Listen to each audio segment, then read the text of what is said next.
मन बोल हरि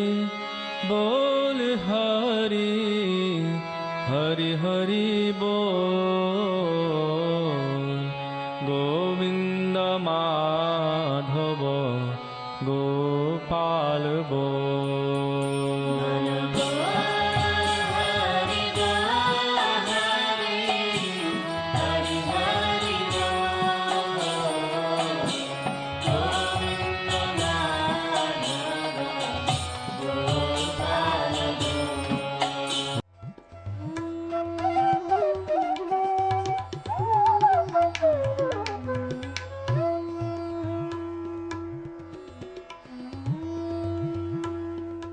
ओम विष्णुपाद अष्टोत्तर श्री श्रीमद् भक्ति वेदांत नारायण गोस्वामी महाराज जी का शुभ आविर्भाव सन 1921 में बिहार के बक्सर जिले में मौनी अमावस्या के दिन अर्धरात्रि में हुआ था। प्रारंभ से ही इनकी धर्म में रुचि थी। बचपन में ही उन्होंने गीता रामायण आदि का अध्ययन किया था। संसार से अत्यंत तीव्र वैराग्य होने के कारण 25 वर्ष की आयु में ही वे गृहस्थ जीवन त्याग कर मठ में निवास करने लगे। सन 1946 में उन्होंने नित्य लीला प्रविष्ट ओम विष्णुपाद श्री श्रीमद् भक्ति प्रज्ञान केशव गोस्वामी महाराज जी से विधिवत दीक्षा प्राप्त की तथा सन 1954 में संन्यास ग्रहण किया। मथुरा में निवास करते हुए अपने गुरु की आज्ञा तथा कृपा से अनेक ग्रंथों का हिंदी भाषा में अनुवाद किया है। इनके प्रमुख ग्रंथ हैं श्रीमद् भगवद गीता, गीत गोविंद, जैव धर्म, वेणु गीत, भजन रहस्य, ब्रजमंडल परिक्रमा, श्री श्री वृहद भागवतामृतम।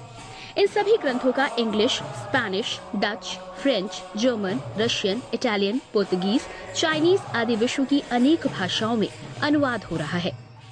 लगभग पिछले 60 वर्षों से श्रील भक्ति वेदांत नारायण गोस्वामी जी महाराज ने भारत एवं विश्व के सभी प्रमुख देशों में शुद्ध भक्ति का प्रचार किया, अर्थात भक्ति योग की शिक्षा प्रदान की।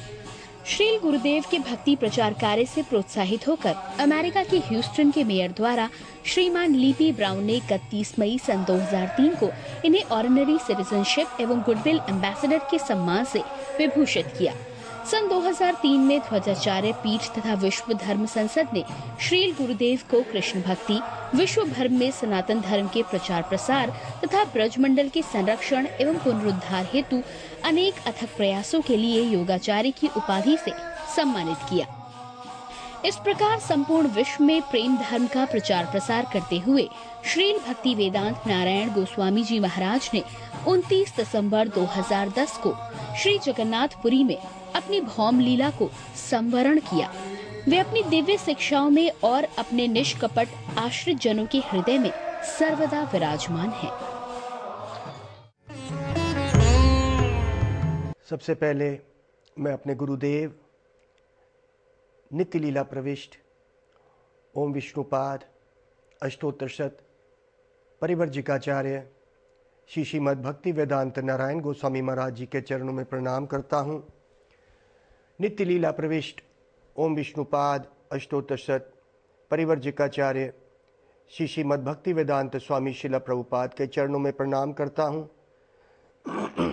अपने परम गुरुदेव नित्य लीला प्रविष्ट ओम विष्णुपाद अष्टोत्तर परिवर्जिकाचार्य श्री श्रीमद् भक्ति प्रज्ञान केशव गोस्वामी महाराज जी के चरणों में प्रणाम करता हूँ और अपनी पूरी गुरु परंपरा के चरणों में प्रणाम करता हूँ।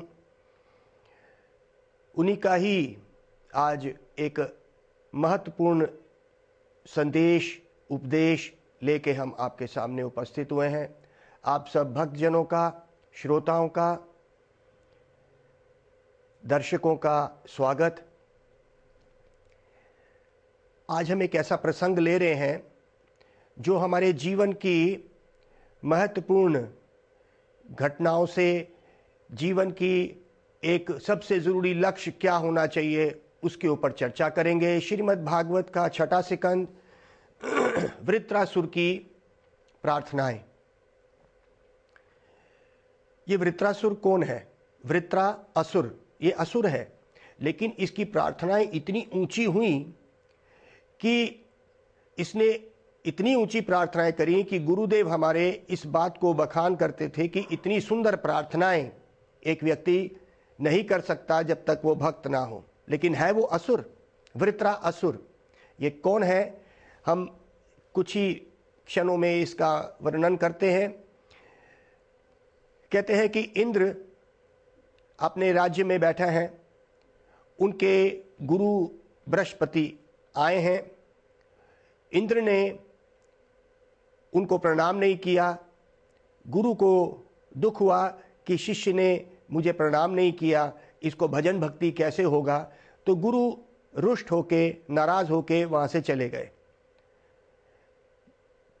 देवता इंद्र ने देखा कि मुझसे अपराध हो गया, मैं प्रणाम नहीं किया, अपनी पत्नी के साथ मैं बैठे रहा। तो भागे भागे इंद्र गए, लेकिन बृहस्पति, गुरु बृहस्पति जो देवताओं के गुरु हैं, वो कहीं नहीं मिले। इधर असुरों का, राक्षसों का जो गुरु हैं शुक्राचार्य, उनको ये खबर लगी कि देवताओं के गुरु नाराज हो गए, रुष्ट हो गए हैं। ये अच्छा मौका है उनके ऊपर हमला करने का। और क्योंकि जब गुरु ही शिष्य से रुष्ट या नाराज हो जाता है तो उसके बुरे दिन शुरू हो जाते हैं। देखते ही देखते सारे असुरों ने उन देवताओं के ऊपर हमला किया और पूरे स्वर्ग लोक के ऊपर उन लोगों का राज्य असुरों का हो गया।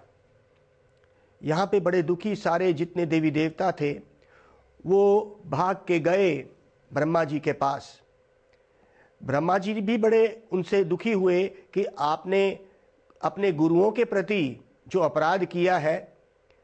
तो उनकी हालत देख के ब्रह्मा जी ने कहा, ठीक है, एक त्वष्टा ऋषि हैं, तुम उनके पास जाओ, उनके जो पुत्र विश्वरूप हैं उनसे नारायण कवच लो। नारायण कवच एक मंत्र है नारायण का, जिससे कि एक व्यक्ति अगर वो नारायण कवच लेता है तो उसके अंदर शक्ति आती है। भगवान नारायण स्वयं ही उसकी शक्ति बन जाते हैं। तो विश्वरूप के पास गए। त्वष्टा ऋषि के पास जाने से त्वष्टा ने अपने पुत्र विश्वरूप के पास इंद्र और सारे देवी देवताओं को भेजा। वहां पे विश्वरूप जो था, उसकी माँ जो थी वो तो असुर योनि से आई हुई थी। पिता त्वष्टा ऋषि था, ब्राह्मण था, देवताओं का वंश से आया था। तो विश्वरूप ने देवताओं के लिए यज्ञ तो किया और उसमें से एक बहुत बड़ा अस्त्र त्रिशूल निकला। उस यज्ञ में से उस नारायण कवच को इंद्र को दिया, उस अस्त्र को दिया। और साथ में ही क्योंकि उसकी माँ भी असुर योनि से थी, राक्षस के परिवार से थी, तो इसने उनके लिए भी यज्ञ कर दिया, राक्षसों के लिए भी। ये देखते ही इंद्र ने क्या किया, विश्वरूप का गला काट दिया।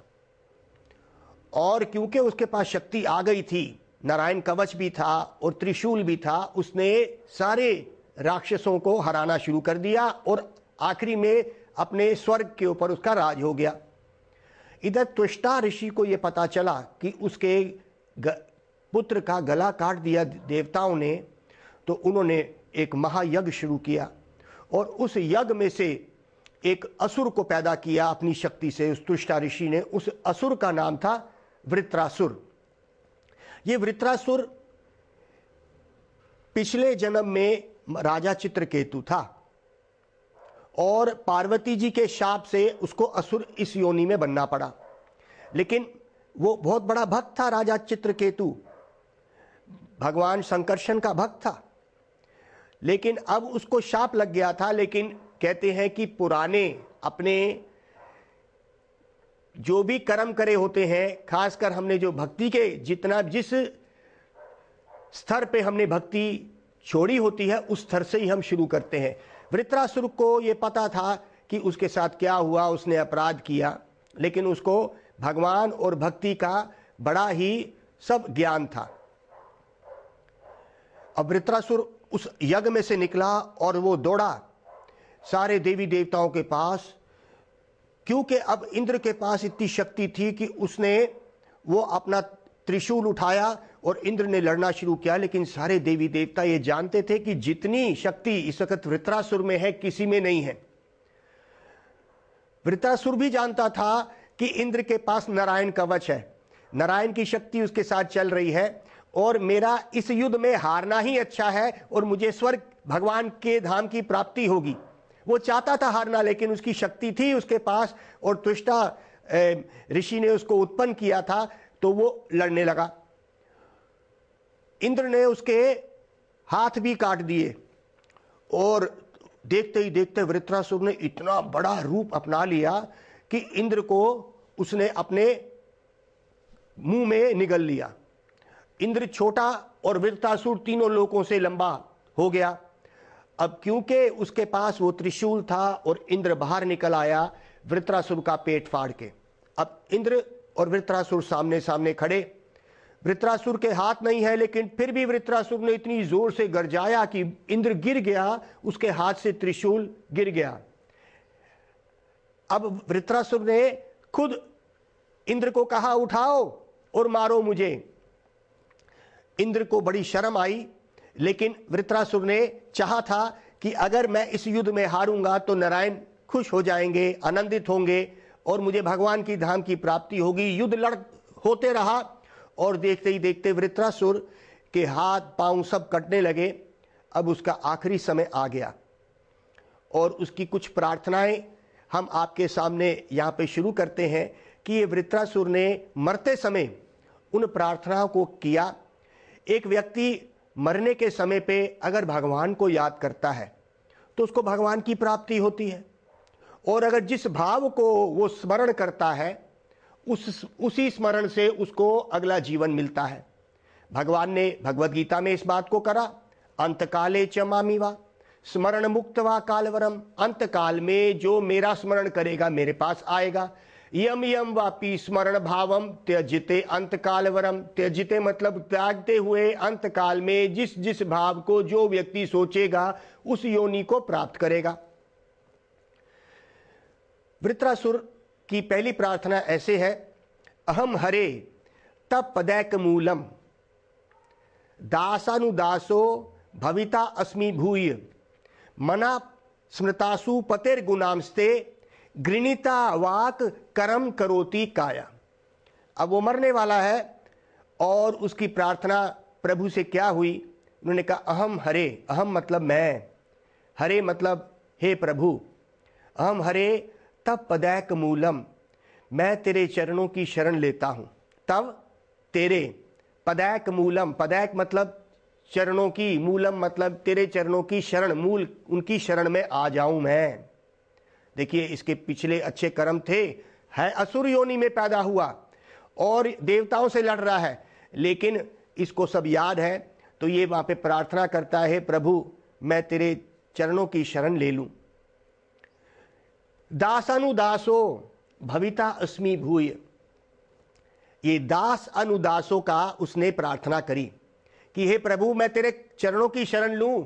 तो चरणों की शरण कैसे लेंगे? तो कहते दास अनुदासो, तेरे दासों का दास बन जाऊं। दास अनुदासो भविता अस्मि भूय, इस जन्म में अर्थात इस असुर योनि में मैं तेरे भक्तों का संग नहीं कर पाया, तेरे भक्तों का दास नहीं बन पाया। दास अनुदासो भविता अस्मि भूय, भूय भविता मतलब कभी भविष्य काल में मेरा कोई ऐसा जन्म हो प्रभु कि मैं तेरे भक्तों की संग कर पाऊं, उनकी सेवा कर पाऊं, तब दास अनुदासो होगा, तभी मैं तेरी शरण ले पाऊंगा। तो क्या शुरू किया है? प्रभु मैं तेरी शरण लूं, लेकिन तेरी शरण लेने से पहले मुझे उन भक्तों का दास बनना पड़ेगा। तो कहते हैं दास अनुदासो, तेरे दास के दास जो होंगे वो मैं बन जाऊं, तो ही मैं तेरे शरण ले सकूंगा। तो यहां पे एक सिद्धांत, हमारे इस वैष्णव संप्रदाय का एक सिद्धांत है कि जो व्यक्ति कहता है कि मैं सीधी भक्ति कर रहा हूं, वो भक्ति कर ही नहीं रहा। भगवान भी यही बात करते हैं कि जो व्यक्ति ये कहता है कि मेरी सीधी वो भक्ति कर रहा है, वो मेरा भक्त है ही नहीं। जो मेरे भक्तों का भक्त है, वो ही मेरा भक्त है। ये आदि पुराण में भगवान ने कहा। यहां पे जो व्यक्ति कह रहे हैं हम स्वतंत्र रूप से भगवान की भक्ति करते हैं, यहां पे उसको रिजेक्ट कर दिया। दास अनुदासो भविता अस्मि भूय, कब ऐसा होगा प्रभु कि कब भविष्य काल में कोई ऐसा शुद्ध संत मुझे मिलेगा संत क्या करता है? संत उस जगत की बात सुनाता है और उस जगत की बात सुनने से हमारे मन में भगवान की बात और गुण आते हैं। कभी ऐसा होगा, अर्थात ये बड़ा ही दुर्लभ बात है, इतनी दुर्लभ बात है ये कि कभी ऐसा हो कि एक शुद्ध संत मिल जाए। आज हम देखते हैं कि आध्यात्मिक जीवन को तो एक धंधा बना दिया है।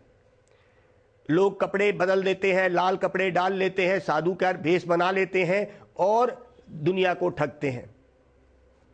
अगर ऐसा होगा तो ये तो भविष्य काल में कभी ऐसा हो, अब तो ना हो पाया। ये उनकी प्रार्थना चल रही है। वो मरने वाले हैं तो कहते हैं भविता अस्मि भूय मना स्मृतासु, मेरे मन से हे प्रभु तेरा स्मरण करूं। ये बात बड़े ध्यान से समझनी है। अरे भगवान में मन लगाओ, भगवान में मन लगाओ, हमने कितनी बारी सुना, लेकिन भगवान में मन कैसे लगता है? भगवान कौन है, भगवान क्या कर रहा है, हम आपको बताते हैं। लगभग 10 साल हम इस हरे कृष्ण महामंत्र को कर रहे थे। महामंत्र जैसे मैं बार बार इस बात को करता हूं, हरे कृष्ण कृष्ण कृष्ण हरे हरे, हरे राम राम राम हरे हरे। हम जब एक शुद्ध संत, हमारे गुरुदेव, 10 साल हमें इंतजार करना पड़ा। जब हमने गुरुदेव से मुलाकात हुई तो उन्होंने छूटते के साथ ही एक प्रश्न पूछा, तुम भगवान का नाम जप करते हो? हमने कहा हाँ गुरुदेव। अच्छा, क्या नाम जप करते हो? तो हमारे गुरुदेव नित्य लीला प्रविष्ट ओम विष्णुपाद परिवर्जिकाचार्य श्री श्रीमद् भक्ति वेदांत स्वामी भक्ति वेदांत नारायण गोस्वामी महाराज ने कहा, अच्छा तुम कृष्ण को पुकारते हो, हरे कृष्णा बोलते हो तो कृष्ण को पुकार रहे हो। अच्छा ये बताइए अभी कृष्ण क्या कर रहे हैं? जैसे ही हमने इस वाक्य को सुना कि अभी कृष्ण क्या कर रहे हैं, वहीं पे ही मेरे मुख से कुछ नहीं निकला कि हम तो भगवान को पुकार रहे हैं 10 साल से, हमें ये नहीं पता कि अभी कृष्ण क्या कर रहे हैं। अच्छा वो कहां पे हैं अभी, हमें कुछ पता ही नहीं। तो जब तक ऐसे शुद्ध संतों का संग नहीं होगा, इस तरह के प्रश्न हमारे मन में आएंगे ही नहीं कि भगवान अभी क्या कर रहे हैं। तो कहते हैं मन से क्या स्मरण होना चाहिए, अभी कृष्ण क्या कर रहे हैं, कृष्ण कहाँ रहते हैं, उनके सखा लोग कौन है, उनकी माँ क्या कर रही है, ये सब। जैसे अभी अगर आपके मन को पूछा जाए आपका मन कहाँ है, आप हो सकता है कि इस टीवी को तो देख रहे हैं लेकिन मन आपका इस घर में चल रहा है ना, मन में कि क्या हो रहा है घर में, रसोई घर में क्या हो रहा है, बच्चे सो रहे हैं, बच्चे जाग रहे हैं, खाना बनाना है, ये मन में चल रहा है। तो इस वक्त मन में भगवान ना होके घर की सारी क्रियाएं हैं। तो कहते हैं प्रभु तेरे दासों के दासों का कब संग होगा, तेरे दासों के दासों का कब संग होगा, अर्थात साधु संग कब होगा प्रभु, तभी हम इस मार्ग में आगे बढ़ेंगे। हमारे रूप गोस्वामी भी इसी बात को करते हैं। उन्होंने भक्ति के 64 अंगों की वर्णन किया। उन्होंने भक्ति रसामृत सिंधु में रूप गोस्वामी ने 64 भक्ति के अंगों का वर्णन किया। उसमें से उन्होंने काट के 5 महत्वपूर्ण गुण भक्ति के बताए उन्होंने कि भक्ति कैसे बढ़ेगी। उस भक्ति के 5 मेन जो मुख्य गुण हैं उसमें से उन्होंने ये कहा, साधु संग, नाम कीर्तन, भगवत श्रवण, मथुरावास, श्री मूर्तिरा, श्रद्धा या सेवन। ये 5 मुख्य भक्ति के अंग हैं। क्या अंग है? साधु संग। सबसे पहले साधु संग होगा। जो व्यक्ति अगर ये कहता है कि वो भक्ति कर रहा है तो ये पूछना पड़ेगा तू किसका संग कर रहा है। नहीं, हम भगवान का सीधा संग कर रहे हैं। हम आपसे एक बात पूछते हैं, अगर आप एक आम नागरिक हैं, क्या एक आम नागरिक कहे कि मैं अभी जाके देश के प्रधानमंत्री से मिलने वाला हूं, अभी जा रहा हूं मैं, तो क्या वो जाके मिल लेगा? नहीं मिल सकता। जब तक वो प्राइम मिनिस्टर के अंदर के लोगों का दोस्त नहीं है, चाहे प्राइम मिनिस्टर का पीए हो या उसके परिवार का कोई सदस्य हो, जब तक उसको नहीं जानेगा ऐसे नहीं मिल सकता। उसी तरह से कृष्ण से मिलने से पहले उनके भक्तों से हमारा संग होना बहुत जरूरी है, बिना संग के। इसीलिए 64 के 64 अंग जो थे भक्ति के, रूप गोस्वामी ने छोटे कर दिए कि भाई ये 5 मुख्य अंग अगर कोई नहीं करता तो भक्ति नहीं बढ़ेगी। तो क्या था? साधु संग। पहला है साधु संग। उसी बात को यहां पे हमारे वृत्रासुर कर रहे हैं, दास अनुदासो, मैं उन दासों का दास बन जाऊं जो तेरे दास हैं। दास अनुदासो भविता स्मि भूय, कभी भविष्य काल में ये जन्म तो मेरा व्यर्थ हो गया और संग नहीं मिल सका। कहते हैं कि जो शुद्ध साधु संग है वो है भी बड़ा दुर्लभ। तो कह रहे हैं साधु संग ये सबसे महत्वपूर्ण है भक्ति को आगे बढ़ाने के लिए, इसीलिए उन्होंने सबसे पहले कह दिया साधु संग नाम कीर्तन, भगवान के नाम का कीर्तन।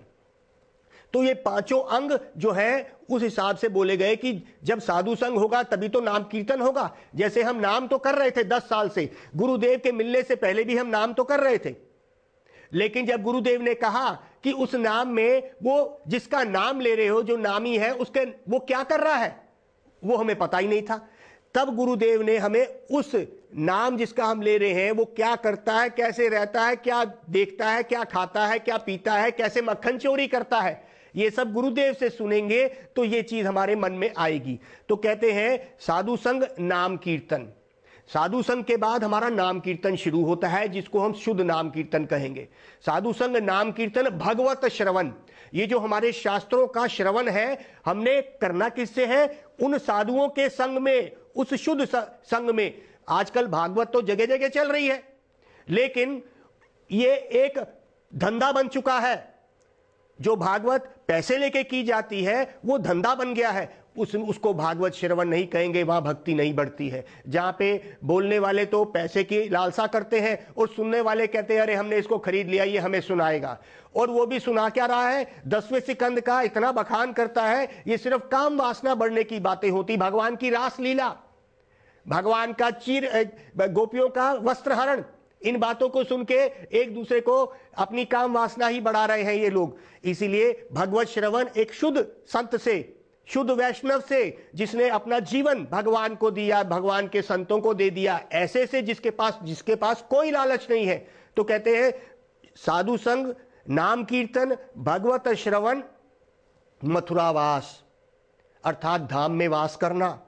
भगवान अगर हम यहां भगवान धाम में एक दिन का भी वास करते हैं, वहां पे कोई संत मिल जाएगा। उस संत की कृपा से क्या होगा? हमें उनकी गुण और लीलाओं का स्मरण होगा। उन गुण और लीलाओं का स्मरण करके हमारा क्या होगा? हम भगवान का ध्यान कर सकेंगे, जो ध्यान इस संसार में लगा है। तो कहते हैं मथुरावास अर्थात धामवास। ये भी कह सकते हैं कि जहां पे संत विराजमान है वही धाम बन जाता है, क्योंकि वो ही कथा करते हैं जो धाम में चलती है। तो संत लोग जो है उसी धाम को लेके धाम से बाहर जाके उसकी महिमा करते हैं और उसका बखान करते हैं। तो मथुरावास श्री मूर्तिरा, श्री मूर्ति मतलब जो मंदिरों में भगवान की प्रतिष्ठित विग्रह हैं। प्रतिष्ठित बोल रहा हूं मैं यहां पे। प्रतिष्ठित मतलब वो किसी विधि विधान से उनकी प्रतिष्ठा मंदिरों में करी गई। ये नहीं कि हमने उठाए और मूर्ति लेके आ गए, हम बहुत अमीर हैं, हमारे पास बड़ी बड़ी मूर्तियां हैं संगमरमर की, उस पर सोना लगा दिया, मालाएं लगा दी। भगवान की प्रतिष्ठा कैसे हुई? जब तक एक शुद्ध संत होना चाहिए, शुद्ध, वो प्रतिष्ठा करेगा, प्राण प्रतिष्ठा, वो मंत्रों से उच्चारण करके भगवान को उस मूर्ति में स्थापित करते हैं। जैसे स्वामी प्रभुपाद बोलते हैं, कहते हैं कि भाई देखो, जैसे एक लेटर बॉक्स है, डाक खाने का जो लेटर बॉक्स होता है वो अगर कहीं लग जाए तो वो वही काम करता है जो डाक खाने में चिट्ठी डालनी या उस लेटर बॉक्स में डाल देना। लेकिन अगर कोई अपने आप ही कोई लाल डब्बा लगा दे अपने घर के बाहर और चिट्ठी डाल दे, क्या वो जाएगी चिट्ठी डाक घर में? वो चिट्ठी तो वहां जाएगी नहीं। उसी तरह से इसको कहते हैं प्राण प्रतिष्ठा, मूर्तियों का स्थापना करना। जो शुद्ध संत है जिनको कोई लालच नहीं, अर्थात बड़ी बड़ी मूर्तियों को स्थापित लाखों करोड़ों रुपए खर्च के नहीं होता, जब तक एक शुद्ध संत उन मंत्रों का उच्चारण करके भगवान का आह्वान नहीं करता उन मंत्रों से मूर्ति की स्थापना, उसको मूर्ति नहीं कहेंगे। फिर जब एक प्राण प्रतिष्ठा हो जाती है उसी मूर्ति का नाम बन जाता है अर्च विग्रह। तो यहां पे हमारे रूप गोस्वामी ने इन 5 अंगों को बोला, जो यहाँ पे दास अनुदासो भविता अस्मि भूय, जो वृत्रासुर बोल रहा है, कभी मैं ऐसा बन सकूं कि ऐसे दासों का दास बन सकूं, तब मुझे भक्ति आएगी। वही चीज रूप गोस्वामी बोल रहे हैं, पहले साधु संग, साधु संग से हम उनकी सेवा करेंगे, अर्थात उनके दास बन जाएंगे। सेवा उसकी होती है जिसके साथ प्रेम होता है, उनसे हरि कथा सुनेंगे, उनके साथ सेवा करेंगे। तो दास अनुदासो भविता अस्मि भूय मना स्मृतासु, मन में फिर भगवान के गुण और लीलाएं प्रवेश करेंगी, क्योंकि संतों का काम ही यही है उस धाम के बारे में बताना। क्या मना गुणे ही मने पतेर गुणांस्ते, तो भगवान के गुण समझ आएंगे। क्या गुरुदेव कहते हैं, देखो कृष्ण ने मटकी में हाथ डाल दिया और वो सोच रहा है कि वो पकड़ा नहीं जाएगा, बहुत अंधेरा है। लेकिन क्या हुआ, मटकी में हाथ डाला, जिस गोपी के घर गया था उसने हाथ पकड़ भी लिया कि आज तेरे को पकड़ लिया, तूने मक्खन चराया, तेरी मां बोलती तू चोर नहीं है, देख आज मैंने पकड़ लिया है, तेरे को पकड़ लिया, अब हम तेरे को लेके जाएंगे। कहते हैं मैया ये भी तो घर मेरा ही है। हाँ तेरा घर है तो सही, हम भी तेरे हैं, लेकिन ये मक्खन तेरा नहीं है।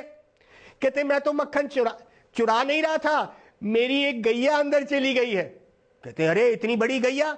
नहीं नहीं, नंद बाबा ने जो गैया दी थी वो थी, एकदम अपना हाथ उठाया और एक छोटी गैया निकाल दी। मैं तो गैया ढूंढने आया था, मेरी गैया अंदर चली गई थी। इस तरह का गुण और मन हमने लगाना है उन लीलाओं में, और ये हमेशा, क्योंकि ये लीलाएं नित्य चल रही हैं उस गोलोक वृंदावन में, हमारे कृष्ण इस तरह से लीलाएं कर रहे हैं। जब ऐसी लीलाओं को सुन के मन करे कि हम भी ऐसा भगवान के साथ, कृष्ण के साथ प्रेम का संबंध रखें, इसी को भक्ति कहेंगे। इसके अलावा और सब भक्ति से अलग चीजें हैं। तो इसीलिए हमें यह समझना है कि साधु संग सर्वशास्त्र कह, लव मात्र साधु संग सर्व सिद्धि होए। तो यहाँ पे इस महत्व को कहा गया है कि तभी मैं उनके मन और अपना मन उनके गुणों में, उनके धाम में प्रवेश करवा सकूंगा। मने पतेर गुणाम से गृणीता वाक, गृणीता मतलब ग्रहण कर सकूंगा, वाक मतलब मुख से उनका नाम ले सकूंगा और उनके गुण गा सकूंगा। तो क्या बोला गया, साधु संग साधु संग। ये 2 बारी क्यों बोला गया? इस बात पे जोर देने के लिए कि अगर सच में ही तुमने भक्ति में आगे बढ़ना है तो क्या करना है, साधु संग साधु संग। सर्वशास्त्र कहे, सारे शास्त्र यही कह रहे हैं, साधु संग करोगे, अच्छा शुद्ध साधु संग, बिना लालच का, वो साधु का संग करो जो बहुत ही दुर्लभ है, जो कभी मिले तो मिले। और लव मात्र मतलब 1/11वां हिस्सा भगवान, 1 सेकंड का 1/11वां हिस्सा 1 सेकंड का, इतना भी संग मिल जाए शुद्ध तो हमारा बेड़ा पार हो सकता है। आइए हम उसी पैगाम को दोबारा दोहराते हैं। हरे कृष्णा कृष्णा कृष्णा हरे हरे, हरे राम राम राम हरे हरे। गौर प्रेमानंदे हरि हरि बोल। मन बोल हरि बोल हरि, हरि हरि बोल। गोविंद माधव गोपाल बोल।